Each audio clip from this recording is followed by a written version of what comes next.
Rutherford nuclear model of atom. याच्यावरती तुम्हाला दोन टाईपचे प्रश्न येतात. एक, explain scattering experiment of Rutherford nuclear model of atom आणि आणखीन एक येतो state and explain Rutherford atomic model. जेव्हा तुम्हाला स्कॅटरिंग एक्सपेरिमेंट विचारला जाईल त्यावेळी तुम्ही काय करायचं आहे, ही डायग्रॅम जी दिलेली आहे ही डायग्रॅम त्याचं कशा पद्धतीनं तो एक्सपेरिमेंट केला गेला आणि त्याच्यातून काय कन्क्लुजन निघालं हे लिहावं लागेल. तर बघा, scattering experiment of Rutherford nuclear model. This theory put forth in year 1911. ही जी थेरी आहे ती 1911 मध्ये मांडण्यात आली. यामध्ये त्यांनी काय केलेलं आहे बघा, रुदरफोर्डनी एक रेडिओ आता हा जो चौकोनी बॉक्स काढलेला आहे त्याला लीड बॉक्स असं म्हणतात. लीड हा एक मेटल आहे आणि त्या मेटल पासून बनवलेला हा बॉक्स या ठिकाणी यूज केलेला आहे आणि याच्यामध्ये एक गोल डॉट काढलेला आहे. हा डॉट म्हणजे रेडिओ ऍक्टिव्ह सबस्टन्स. हे जे रेडिओ ऍक्टिव्ह सबस्टन्स आहेत हे काय करतात, आपल्या रेडिओ ऍक्टिव्ह सबस्टन्स आपल्यामधून अल्फा पार्टिकल्स काय करतात, स्कॅटर्ड करतात. स्कॅटर म्हणजे आपल्यामधून ते बाहेर फेकतात. म्हणजे या लीड बॉक्स मध्ये एक रेडिओ ऍक्टिव्ह सबस्टन्स बसवलेला आहे आणि हा रेडिओ ऍक्टिव्ह सबस्टन्स काय करतो, अल्फा पार्टिकल इमिट करतो, सोडतो याच्यामधून.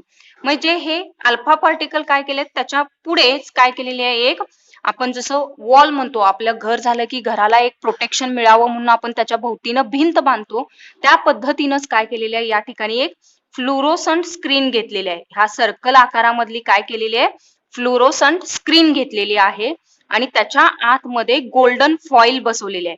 म्हणजे आपण म्हणतो ना सोन्याचा पत्रा, त्या टाईपची एक प्लेट, सोन्याची एक प्लेट काय केली आहे त्याच्या आतमध्ये बसवलेली आहे.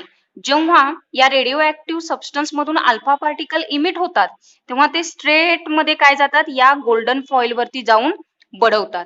जेव्हा हे पार्टिकल याच्यावरती बडवतील त्यावेळेला काय होतं, आपल्याला जसं वीज चमकल्यानंतर एक प्रकारचा प्रकाश दिसतो त्या पद्धतीनंच काय होतं, याच्यावरती ते जाऊन आपटल्यानंतर त्याच्यामधून बाहेर जे पडणारे रेज आहेत त्या रेज ज्या ठिकाणी बाहेर पडतात त्या ठिकाणी आपल्याला लाईट लागल्यासारखं दिसतं. मग त्याच्यावरून काय करण्यात आलं, सांगण्यात आलं की जेव्हा हे रेडिओ ऍक्टिव्ह सबस्टन्स या गोल्डन फॉइल वरती जाऊन इमिट होतात तेव्हा त्यातले थोडे सबस्टन्स काय होतात, याच्यामधून पास होऊन पुढे जातात फ्लुरोसंट स्क्रीन वरती.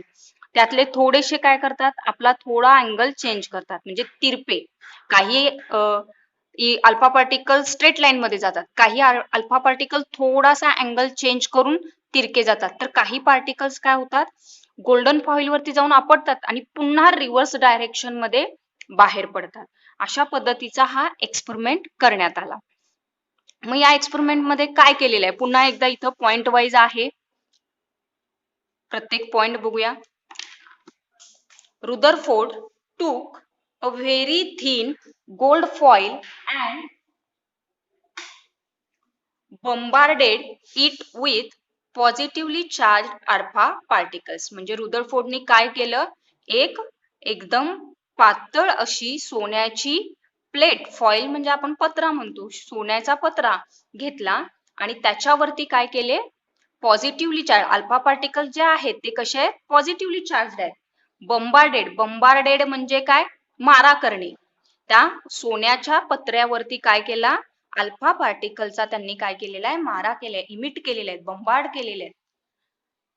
ही observed the path of alpha particle by means of fluorescent screen.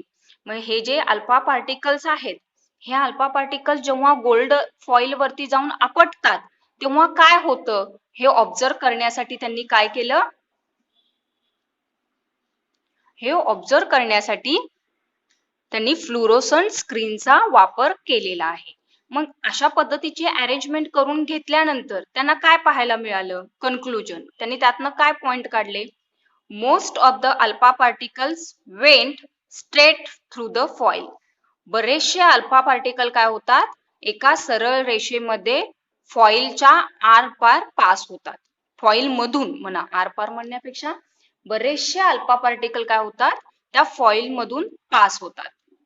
Small number of alpha particles get deflected from original path through a small angle, म्हणजे थोडेसे त्यातले अल्फा पार्टिकल काय होतात, डिफ्लेक्टेड. डिफ्लेक्टेड म्हणजे ते त्यांची डायरेक्शन बदलतात, काय करतात, सरळ रेषेमध्ये न जाता थोडासा अँगल बदलून ते काय होतात, deflected from original path through a small angle, म्हणजे ओरिजिनल पाथ सोडून थोडेसे ते तिरके जातात. त्यातला अँगल हा एकदम कमी अँगल मध्ये, म्हणजे एक आपण म्हणूया की 5 डिग्रीनं 15 डिग्रीनं ते फक्त काय करतात, आपला अँगल चेंज करतात.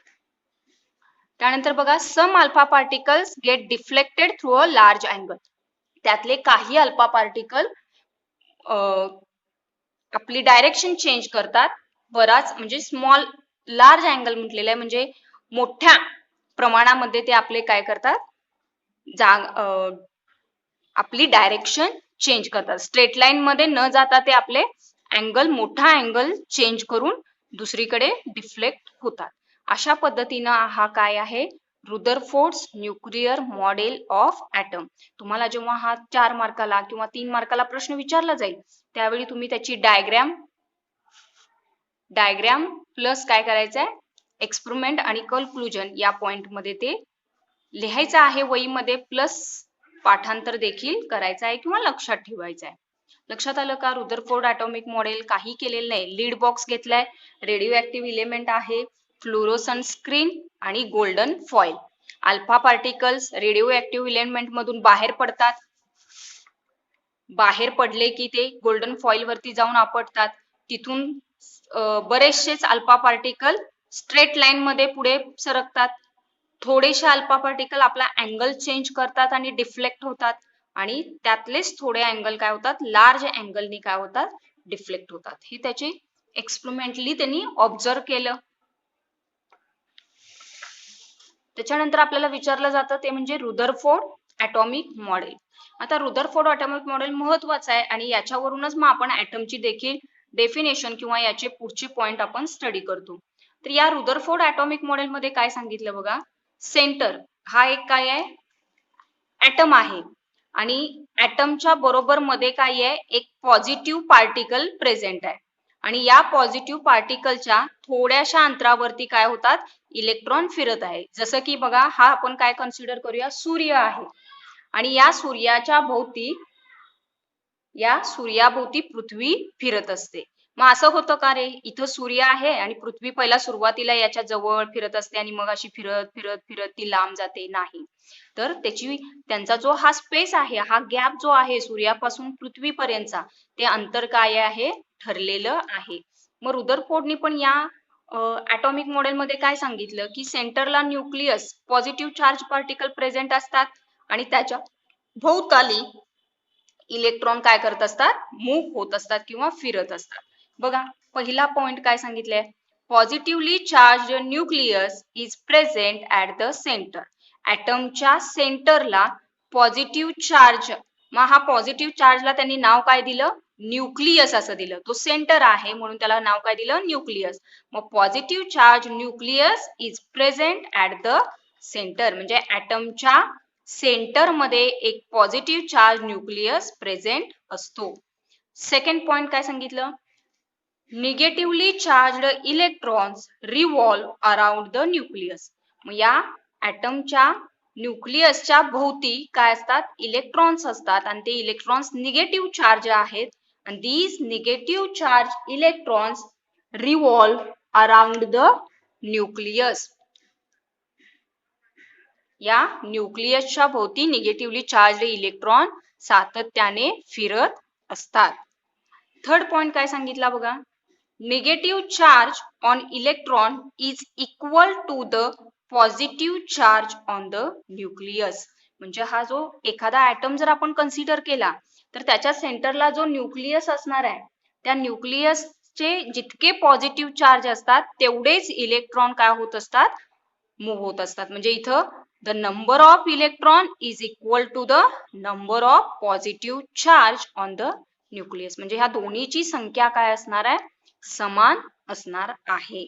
हे लक्षात ठेवा.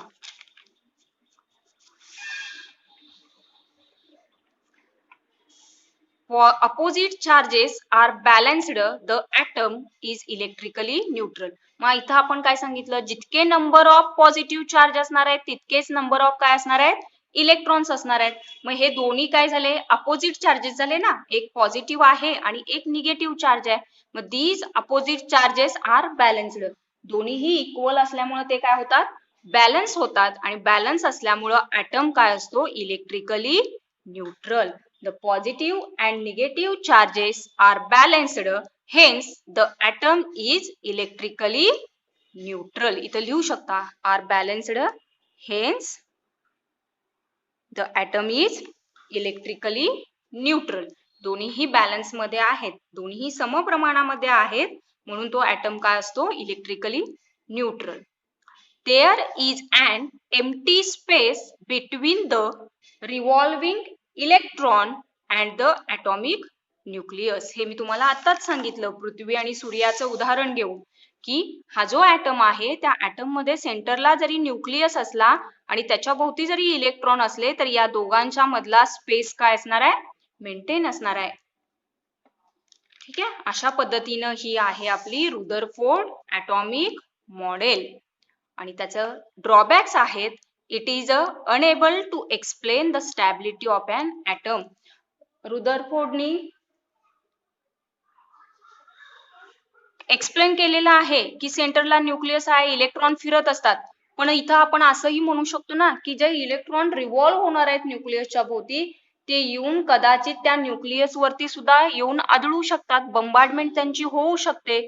मग असं का नाही झालं, मग त्याची जेव्हा बद्दलची जी स्टॅबिलिटी आहे तो स्टेबल आहे हे रुदरफोर्ड एक्सप्लेन करू शकले नाहीत. आणि मग ते एक्सप्लेन नाही करू शकले म्हणून पुन्हा एक थेरी अस्तित्वात आली, ती थेरी म्हणजे नील्स बोहर ॲटॉमिक मॉडेल. म्हणजे बघा ॲटमच्या बाबतीत किती जणांनी स्टडी केलेला आहे. पहिल्यांदा महर्षी कणादनी एक्सप्लेन केलं, डेमोक्रॅटसनी एक्सप्लेन केलं, त्याच्यानंतर डाल्टननी आपली थेरी मांडली, त्याच्यानंतर थॉमसन नंतर रुदरफोर्ड, आणि रुदरफोर्ड नंतर लास्टला ॲटम विषयी जे काही कन्सेप्ट मांडण्यात आल्या त्या म्हणजे नील्स बोहर, त्यालाच आपण बोर्स ॲटॉमिक मॉडेल असं देखील म्हणतो. आता हा जो अभ्यास आहे हा तुम्हाला 8वीला देखील आहे आणि 11वीला देखील आहे. तुम्ही 8वीमध्ये पण शिकणार आणि 11वीमध्ये पण हा शिकणार आहात, त्यामुळे या नोट्स जपून ठेवायच्या आहेत आणि वाचन देखील करायचं आहे, लक्षात देखील ठेवायचं.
तो अब हम इसे पूरी तरह से एक्सप्लेन करेंगे और देखेंगे होता क्या क्या है। तो इसमें होता क्या है, एक ट्यूब है जिसके अंदर एक कैथोड है, एक एनोड है। एनोड के ऊपर पॉजिटिव चार्ज रहता है, कैथोड के ऊपर नेगेटिव चार्ज रहता है। और कैथोड और एनोड है क्या, अगर आपको एक क्वेश्चन दिमाग में आया है तो मैं आपको बता देता हूँ। कैथोड एक इलेक्ट्रोड है, इलेक्ट्रोड मतलब कंडक्टर। ओके, तो ये पॉजिटिव चार्ज वाला कंडक्टर है, सॉरी कैथोड नेगेटिव चार्ज वाला कंडक्टर है और एनोड पॉजिटिव चार्ज वाला कंडक्टर है, जिसे हम बैटरी से अटैच करते हैं।